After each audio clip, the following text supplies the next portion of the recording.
Welcome to Piscataway Lakes number 2414 for our Flag Day ceremony.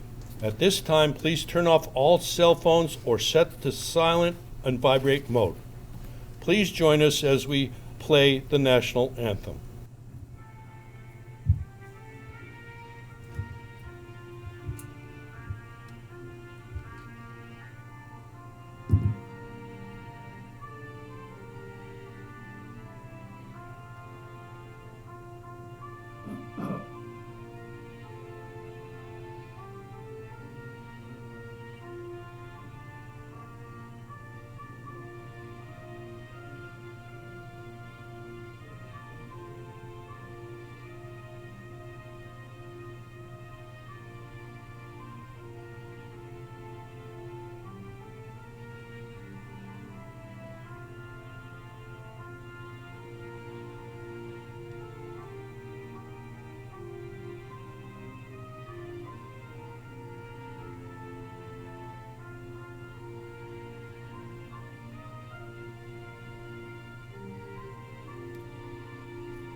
Please be seated.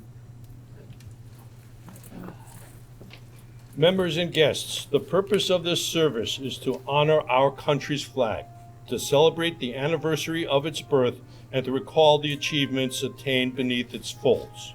It is quite appropriate that such a service should be held by the Order of Elks, an organization that is distinctively American, intensely patriotic, and without counterpart.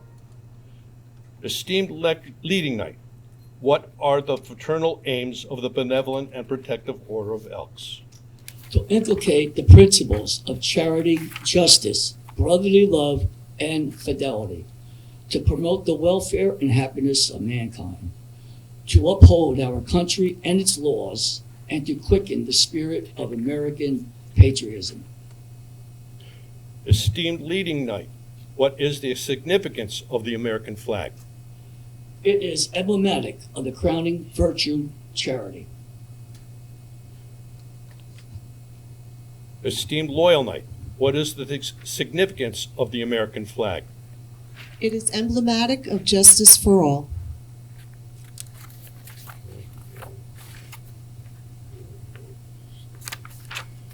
Esteemed lecturing knight, what is the significance of the American flag? It is a symbol of brotherly love. Lodge Esquire, what is the significance of the flag from the station of the exalted ruler? It is a symbol of fidelity.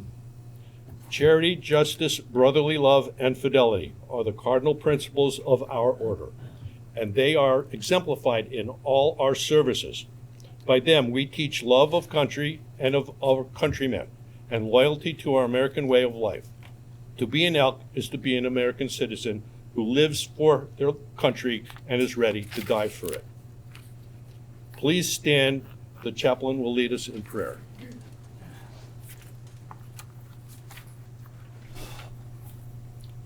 Almighty God, in this hour of patriotic observance in the birthday of the American flag, we ask that you bless our flag and the people of these United States. For all our flag represents, both at home and abroad, we thank thee, and that through all our history as a nation, it has been ensign of freedom, liberty, and opportunity. And through the years to come, may this flag wave as the banner of liberty, freedom, and enlightenment.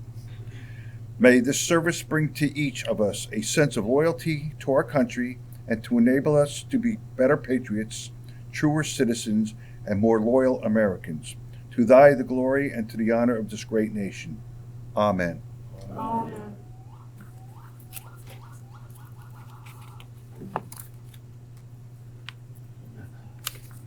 Please be seated. That we may better understand the meaning of our flag and profit by its lessons, I call upon the officers of our lodge for the history of the flag.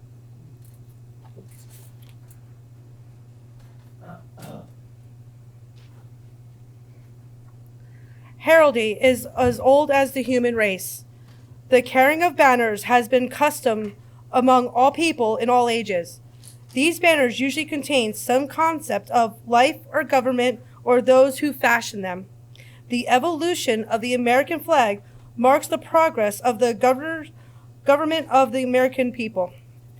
From the founding of Jamestown in Virginia in 1607 until 1775, the flag of England was the flag of the peoples of America.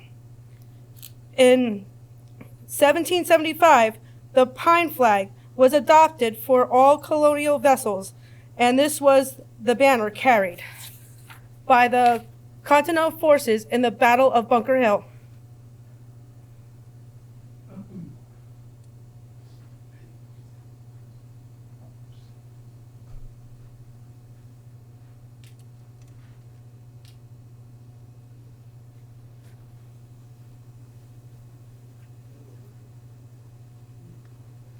The Southern colonies from 1776 to 1777 used the snake flag.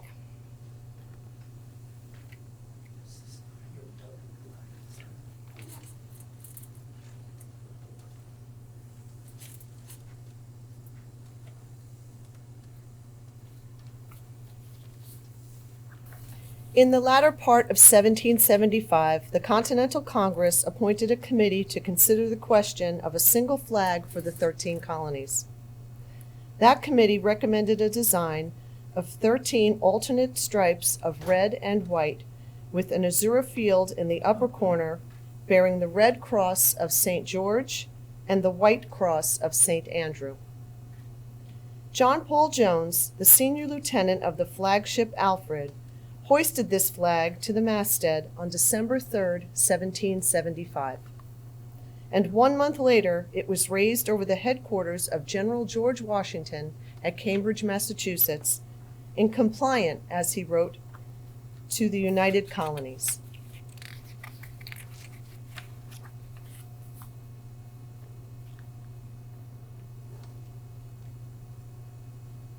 This flag, called the Continental Colors, and the Grand Union, was never carried in the field by the Continental Land Forces, but it was used by the Navy as its exclusive ensign, and it was the first American flag to receive a salute of honor, a salute of 11 guns from the port of Orange in the Dutch West Indies. In response to a general demand for a banner more representative of our country, the Congress on June 14, 1777, provided that the flag of the United States be 13 stripes of alternating red and white, and that the Union be 13 stars, white on a blue field, representing a new constellation.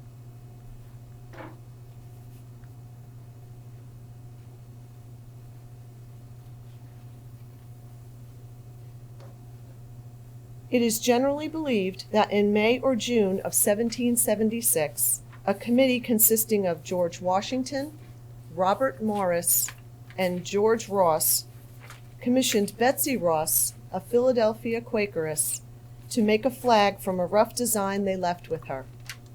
It is said that she suggested that the stars should have 5 points rather than 6. This starry banner was first flown at Fort Stanwix, called Fort Schuyler at the time, near the city of Rome, New York, on August 3, 1777, and was under fire 3 days later at the Battle of Oriskany, August 6, 1777, during a British and Indian attack. The first official salute to the Stars and Stripes was given on February 14, 1778, by France, under the French coast, when the Ranger, under command of John Paul Jones, was saluted by the French fleet. This flag, then carried by the Ranger, was made by a young woman from Portsmouth, New Hampshire, from stripes of their best colored silk dresses and the white wedding gown of a recent bride. It is said that the same Ranger's flag was flown by Jones's ship, the Bonhomme Richard, in its thrilling fight by moonlight upon the high seas, which the British frigate Serapis. When the Serapis struck her colors, the immortal fame of John Paul Jones was ensured, as the intrepid defender of the youthful republic. The original 13 stars and stripes represented the original 13 colonies. In 1795, 2 additional stars and stripes were added to represent admission to the Union of Vermont and Kentucky. Under this banner of 15 stars and stripes was fought the War of 1812. It was the sight of it flying over Fort McHenry on September 14, 1814, that inspired Francis Scott Key to write what was to become our national anthem, the Star-Spangled Banner. Miss Margaret Young, who cut the stars for that particular banner, was the mother of Henry Sanderson, the Grand Exalted Ruler of the Order of Elks in 1884.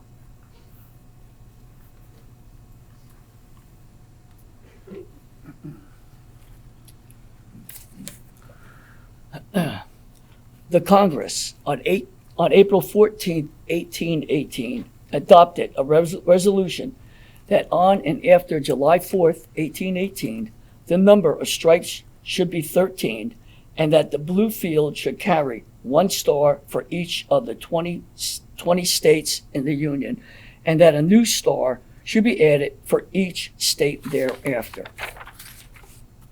Since 1818, there has been no changes in the flag design except that the 28 new stars were added before July 4th, 1912.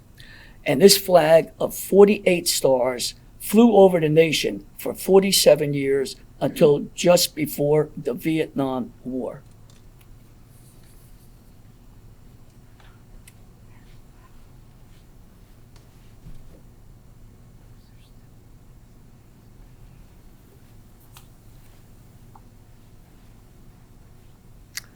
On July 4th, 1959, a star was added for Alaska, our first non-continental state, and a year later, Hawaii.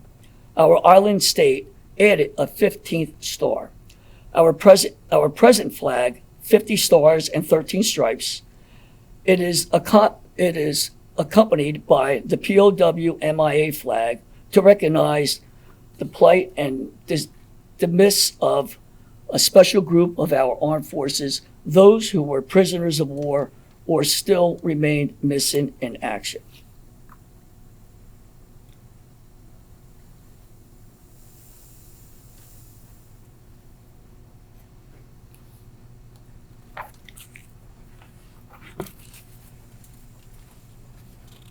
Please stand and salute our flag. Stand. As this emblem is first in our hearts as loyal Americans, so is it close to our altar as loyal Elks. The gentle breezes with lingering caress kiss the folds of no flag which could compare with it in beauty. There is no such red in budding rose, in falling leaf, or sparkling wine. No such white in April blossom, in crescent moon, or mountain snow. No such blue in woman's eye, in ocean's depth, or heaven's dome. And no such pageantry of clustering stars and streaming light in all the spectrum of the sea and sky. Go ahead. Our flag is at once a history of declaration and of prophecy. It represents the American nation as it was at its birth. It speaks for what it is today, and it holds the opportunity for the future to add other stars to the glorious constellation. The Benevolent and Protective Order of Elks is the first and only fraternal body to require a formal observance of Flag Day. In July of 1908, the Grand Lodge of this order at Dallas, Texas, then assembled, provided for the annual nationwide observance of Flag Day on the 14th of July in each year, by making it mandatory upon each local lodge of the order. This unique distinction as the strongest promoter of Flag Day is most becoming of the Order of Elks. This order is distinctively American. Only American citizens are eligible to join it, and it has no foreign affiliations. It has linked its destiny with the destiny of our country, and made this flag its symbol of self-dedication to God, to country, and to fellow man. Please join us in singing God Bless America.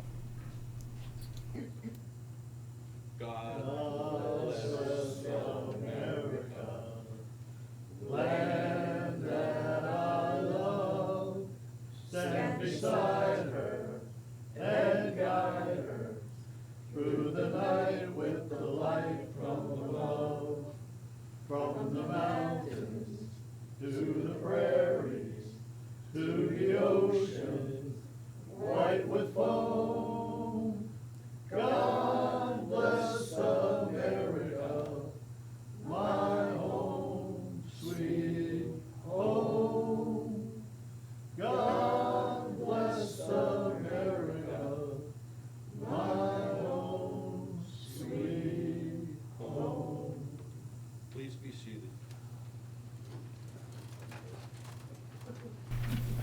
Well, we're in Kate Smith.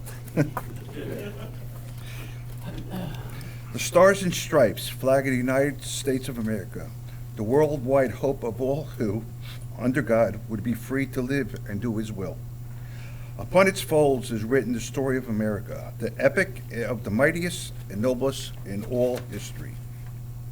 In the days when peoples of the old world groveled in abject homage to the heresy of the divine right of kings, a new constellation appeared on the western skies. The Stars and Stripes symbolizing the divine right of all to life, liberty, happiness, and peace under the endowment of its creator.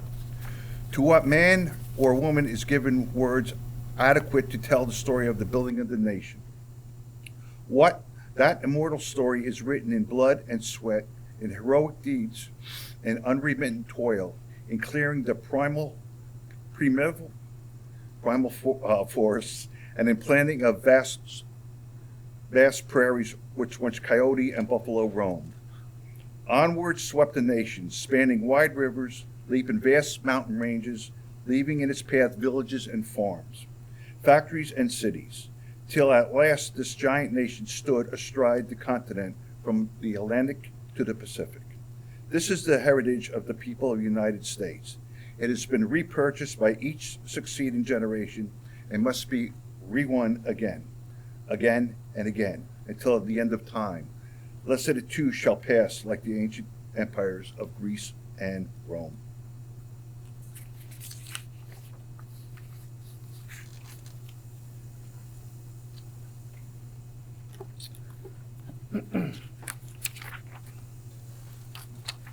The price of liberty is internal vigilance. What was won at Lexington and Concord and Bunker Hill had to be repurchased at Ticonderoga and Yorktown.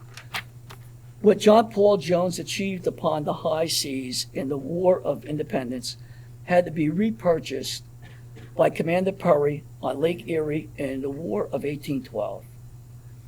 The prestige of Admiral Dewey's victory at Manila Bay in 1898 was re-won by the Navy battles in the seas about the far distant islands of the Pacific after the sneak attacks upon Pearl Harbor and Manila in 1941 had summoned our country to assume its role in World War II. What our troops achieved under the Stars and Stripes at Chateau and Ferry and Flounders in World War I, their sons were required to repurchase in World War II. In the bloody trek across northern Africa and on the beachheads of Europe and in the Battle of the Bulge. The flag of American men raised at Iwo Jima was the same flag later raised in defense of Incheon, Persian, and Pork Chop Hill in the far-off Korea. Then another generation under the same flag bled to stem the threat of communism in far-off Vietnam. Our young people were again called to carry out flag in defense of the free world in the actions in Grenada and Panama. Willingly, our brave men and women carried our flag and the honor of the American people into battle in Operation Desert Storm. And who among us will ever forget the sight of firefighters raising our flag over the ruins of the World Trade Center? The military personnel dragging our flag on the side of the Pentagon, or the citizens of Somerset County, Pennsylvania, placing our flag near the site where brave Americans died fighting the hijackers on flight number 93. No other symbol could have offered such comfort as we still today endure the honors of that day. Today, American armed forces carry our flag in the villages of Iraq and mountains of Afghanistan and the jungles of the Philippines and wherever terrorism may reside. Their struggle against sponsors of terrorism is the hardest battle yet, and this threat to our nation and to our way of life is certainly as great a challenge as our flag has ever seen. The resurgence of patriotism since September 11, 2001 has rekindled respect for our flag. We see the Star-Spangled Banner wherever we turn, on homes, businesses, automobiles, and billboards. Such displays stimulate our love for our nation and for what it stands. They remind us of the sacrifices being made by the men and women of our armed forces around the world, and they are the tribute to the heroes of the police and fire departments of our nation.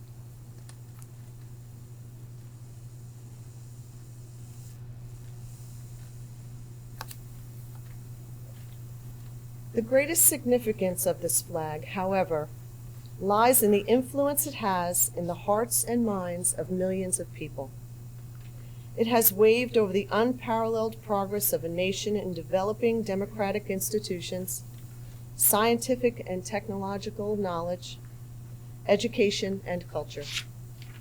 It has served as a beacon for millions of poor and oppressed refugees and stands as a promise that the underprivileged will not be forgotten.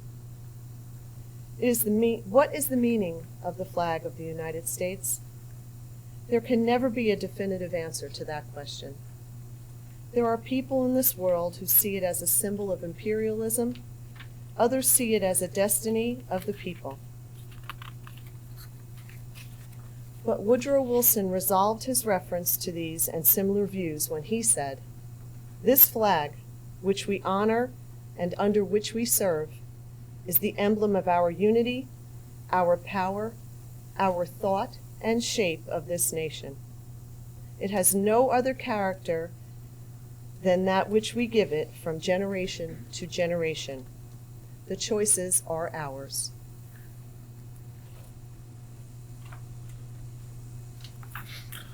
Only love, true love for our fellow man, can create peace. The emblem and token of that love is the stars and stripes, the symbol of an American way of life. Our fathers, God, to thee, author of liberty, to thee we sing. Long may our land be bright with freedom's holy light. Protect us through thy might, great God, our King.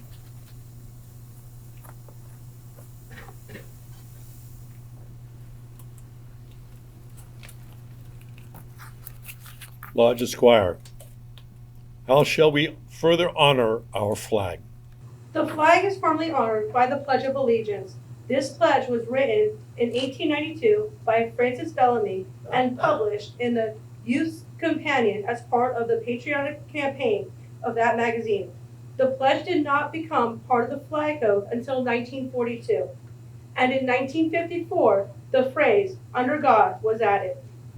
Let us all stand and pledge ourselves never to forget the principles represented by this flag. I pledge allegiance to the flag of the United States of America and to the republic for which it stands, one nation, under God, indivisible, with liberty and justice for all. Please be seated. In conclusion of this observance of Flag Day, let us rededicate ourselves to the flag of the United States of America, and may the principles of charity, justice, brotherly love, and fidelity ever increase in each of us. I will now ask Mayor Waller, would you care to say a few words?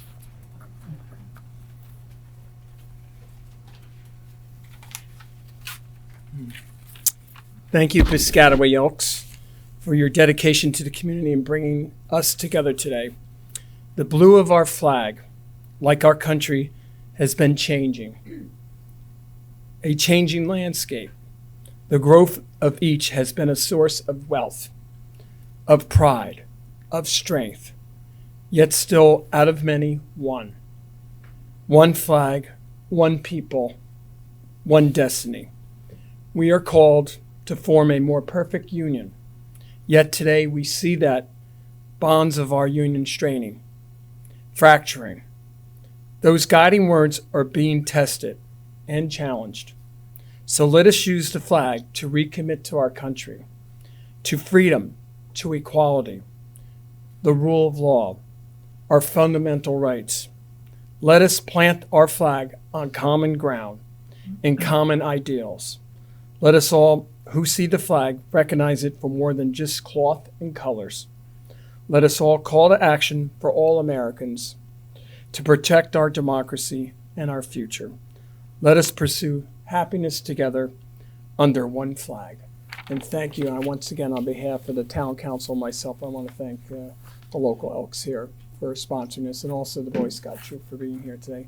I know a lot of people could be other places on a Sunday in 90-degree weather, but thank you. But when Marie calls, I come.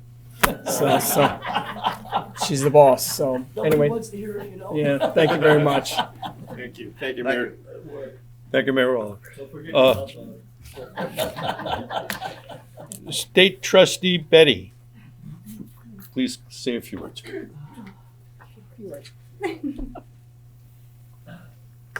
Okay, I can't do it. I was going to say a few words, but I really will. Peter, thank you for inviting me here today. I'm really honored that you do ask me to come. This ceremony to me from the Elks is really a very touching ceremony, and it tells us a lot. We have to remember that a lot of people fought under that flag. A lot of people bled under that flag. Many gave some, and some gave all. I know I'm proud to be an American, and I hope to God that on this day, on this Flag Day, that we can all remember what it's like to be an American, to honor this flag, and hopefully bring us all back together again. God bless the Elks. God bless the United States of America. Thank you. Thank you. Thank you, Betty. In closing, I would like to thank everyone in attendance tonight, especially the officers, members of the Piscataway Lodge number 2414, Mayor Waller, Piscataway Council members, PCTV, staff, and Boy Scout Troop number 67. Please stay and enjoy our hospitality. I now declare this service closed.